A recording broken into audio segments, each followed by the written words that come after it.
चुनाव को बस 3 दिन और रह गए हैं और देखने में यह आ रहा है कि चुनावी गर्मी बहुत ज्यादा बढ़ती जा रही है। जिस तरह से मौसम ठंडा हो रहा है, चुनाव में उतनी गर्माहट आती जा रही है। बड़ी बड़ी पॉलिटिकल रैली, सोशल मीडिया पे आप देख रहे हैं काफी कैंपेन शुरू है और साथ ही साथ door to door campaign political party नगर अध्यक्ष के उम्मीदवार, अध्यक्ष के उम्मीदवार जो है उनका चालू है। हमारे साथ शकूर नागानी जी है जो कांग्रेस के सिंबल पर नगर अध्यक्ष के रूप में कामटी की जनता के सामने एक बार फिर जो है आए। शकूर भाई, एक बार आप अध्यक्ष के रूप में कामटी शहर में कार्यकाल पूरा कर चुके हैं। एक बार फिर से कामटी की जनता के सामने आने की रीजन क्या है?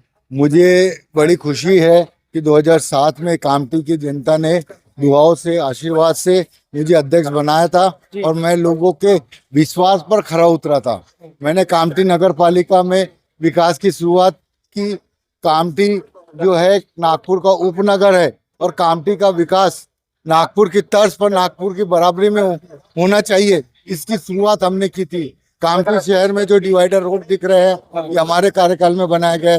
कामटी में जो डेली सब्जी मंडी थी, सब्जी मार्केट है, वो हम लोगों ने पूरा आधुनिक तैयार करवाया। मटन मार्केट, फिश मार्केट, ये सभी चीज, भाजी मंडी का वो तैयार कराया। कामटी में वाचनालय, लाइब्रेरी बनाई और हमको बड़ी खुशी है।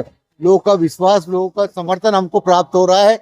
जिस प्रकार से कांग्रेस की ताकत और कांग्रेस के लोग, कार्यकर्ता पूरे जोश के साथ यहाँ लगे हुए हैं, हमें पूर्ण उम्मीद है कि यहाँ पे कांग्रेस की वो जीतेंगी।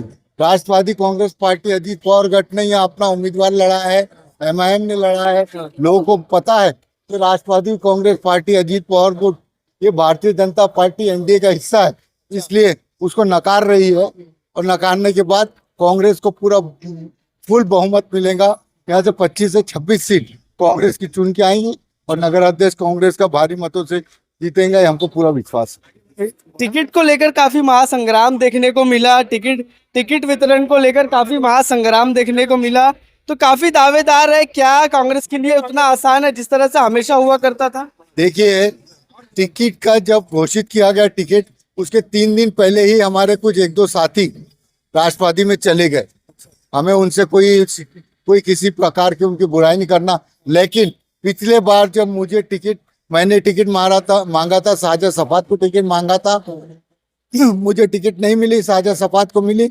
मैंने पूरी ईमानदारी से, पूरी ताकत से कांग्रेस का काम करके साजा सफात को जिताने का काम किया था और साजा सफात पूरी, उसे खुद के प्रभाग से सिर्फ 500 वोट की लीड मिली थी, लेकिन मेरे प्रभाग नंबर 9 से वहां से 3000 की लीड मिली थी और उसकी जो जीत है, उनकी जो कामयाबी है, मेरे ही प्रभाग से तय हुई थी और मेरे ही प्रभाग से उनके ऊपर सरताज लगाया था मेरे प्रभाग के लोग। तो मैं ईमानदार आदमी हूँ, मैं पार्टी के साथ, जनता के साथ कभी धोखाधड़ी नहीं करता। जनता का विश्वास यही मेरी पूंजी है, यही मेरी दौलत है और पार्टी के साथ मैं जिंदगी भर रहूंगा। आज हम जनता के बीच में जा रहे हैं, जनता का भारी समर्थन हमको मिल रहा है, हम जरूर जीतेंगे और जनता हमारे साथ है। अजीत पवार की पार्टी से ये चुनाव लड़ रहे हैं। अजीत पवार, जब वक्फ बोर्ड का इतना बड़ा मामला आया था, पूरे मुसलमान, पूरे अकलियत के लोग परेशान थे और लोगों से मदद मांग रहे थे। जब अजीत पवार कहाँ खड़ा था, सभी को पता होना चाहिए। अजीत पवार भारतीय जनता पार्टी के साथ वक्फ बोर्ड बिल के समर्थन में खड़ा था। हमारे कांग्रेस के राहुल गांधी और उनके सभी एनडीए के लोग उस बिल का विरोध करके जेपीसी को भेजे, आखिर वो बिल के ऊपर अमेंडमेंट उनको करना पड़ा। तो आज लोगों को बात समझने की जरूरत है कि अजीत पवार ये भारतीय जनता पार्टी का एक नेता है, घटक दल है एनडीए का। वो वक्फ बोर्ड का, हमारे मुसलमानों के जो हुकूक है उसके विरोध में आ सकता है, तो हमारे क्या काम आएगा वो, तो लोग ये चीज समझ रहे हैं। दूसरी पार्टियों में जिस तरह से नजर आ रहा है, एमआईएम भी है, राष्ट्रवादी है, निर्दलीय उम्मीदवार है, आम आदमी पार्टी है, क्या लगता है कि मुस्लिम वोटों का विभाजन देखने को मिलेगा? कांग्रेस के लिए तकलीफ बन सकती है? देखिए, कांग्रेस का जो मतदाता है, चाहे मुसलमान हो, अकलियत का बाकी लोग, दलित हो, ये सब समझदार है। जिस प्रकार से भारतीय जनता पार्टी ने अजय कदम को अपक्ष उम्मीदवार करके उतारा है, दलित समाज के लोगों को विभाजित करने के लिए, कुछ कांग्रेस के वोट लेने के लिए, लेकिन सब समझते हैं कि कांग्रेस की लड़ाई सीधे अजय अग्रवाल भारतीय जनता पार्टी से इस ये बात का अंदाजा कामठी के लोगों को है, इसलिए जो मतदान करेंगे वो सीधे सीधे करेंगे, डिवाइड नहीं करेंगे, ये हमको पूरा भरोसा है। एक बार फिर अगर कामठी की जनता आपको नगर अध्यक्ष बनाती है तो क्या विजन है, क्या कुछ नया कामठी में देखने मिलेगा? कामठी में जो हम विकास करेंगे बहुत अलग तरीके का विकास करेंगे। आज तक के कामठी की जनता ने वैसा विकास नहीं दिए।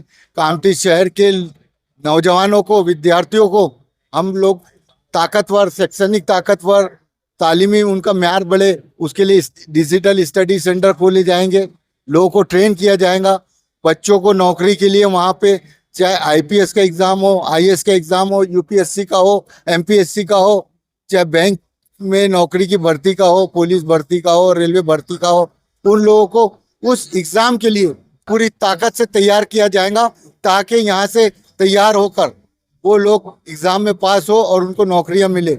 और कामठी शहर में बहुत सारी समस्या है, बाढ़ आती रहती है, हमेशा लोग परेशान रहते हैं। कामठी में सुरक्षा दीवार बननी चाहिए, ये हमारा मुख्य मुद्दा है। कामठी शहर में फुटबॉल स्टेडियम होना चाहिए और सभी हमारे फुटबॉल भाइयों को एक प्लेटफॉर्म होना चाहिए अपने प्रैक्टिस करने का। कामठी के प्रतिभाशाली फुटबॉलर है जिन्होंने देश विदेश में कामठी का नाम रोशन किया। इस कामठी के नाम को हम जिंदा रखने में, इसको आगे बढ़ाने में पूरा नगर पालिका के माध्यम से मदद करेंगे। क्या कहना चाहेंगे कामठी की जनता से, क्या अपील करना? मैं कामठी की जनता को इतना ही कहना चाहूँगा कि जिस तरीके से लोकसभा विधानसभा में आप लोगों ने कांग्रेस को भारी बहुमत दिया, आज फिर एक समय आया है भारतीय जनता पार्टी हम लोगों को हमारे मतों को विभाजित करके यहाँ पे अपना नगराध्यक्ष बिठाना चाहिए। जो उनका भारतीय जनता पार्टी का उम्मीदवार है, एक उद्योगपति है, एक बहुत वो है बिना अनुभव का, कभी उसने चुनाव नहीं लड़ा, कभी वो नहीं करा, जनता के क्या मसाइल, क्या मुद्दे होते हैं उसको बिल्कुल नहीं मालूम। इसलिए अनुभवी और मैं आपका अपना जो उम्मीदवार हूँ, मुझे भारी मतों में हिंदू, मुस्लिम, दलित, सिख, ईसाई सभी लोग मिलके करना चाहिए और पूरी ताकत मेरे साथ है। आप लोग भी पूरी ताकत से मुझे मदद कीजिए। मैं आपको कभी शिकायत का मौका नहीं दूंगा। मेरा जो घोषणा पत्र निकल रहा है उस घोषणा पत्र के ऊपर पूरे वादे पूरे करूंगा। उसके अलावा आपके जो भी मसाइल है जो मुझ तक के अभी पहुंचे नहीं है लेकिन आने वाले दिनों में मुझ तक आएंगे, तो मैं आप लोगों के मसाइल और आप लोगों के हल को पूरी ताकत के साथ, चट्टान के साथ खड़ा रह के उसको हल करूंगा, इतना मैं वादा करता हूँ। क्या फोन लेने के बारे में सोच रहे हो तो सीधे चले आइए ओमकार मोबाइल। यहाँ आपको मिलेंगे सभी ब्रांड्स के नए मोबाइल और वो भी 0% फाइनेंस के साथ, और साथ ही पाइए सरप्राइज गिफ्ट भी। तो आज ही आइए ओमकार मोबाइल, गुजरी बाजार चौक, कामठी। अब हर स्टाइल पर सबका हक, गरीबी हटाओ कपड़ा बाजार लेकर आया है सभी तरह के मेंस वियर, एथनिक वियर और कस्टमाइज्ड ट्रेडिशनल आउटफिट्स। महिलाओं के लिए हर तरह की साड़ी, कुर्ती और वुमेन्स वियर का जबरदस्त कलेक्शन। शादी हो या फिर कोई फंक्शन, यहाँ मिलेगा हर मौके के लिए परफेक्ट कलेक्शन, वो भी कम दामों में और स्टाइलिश अंदाज में। और घर की खूबसूरती बढ़ाने के लिए पर्दे, बेडशीट, सोफा कवर्स, गद्दे हो या फिर कुछ और, अब सब मिलेगा एक ही छत के नीचे। तो आज ही आइए गरीबी हटाओ कपड़ा बाजार एनेक्स में, अपना मूड हल्का करे लेकिन अपना बटवा नहीं।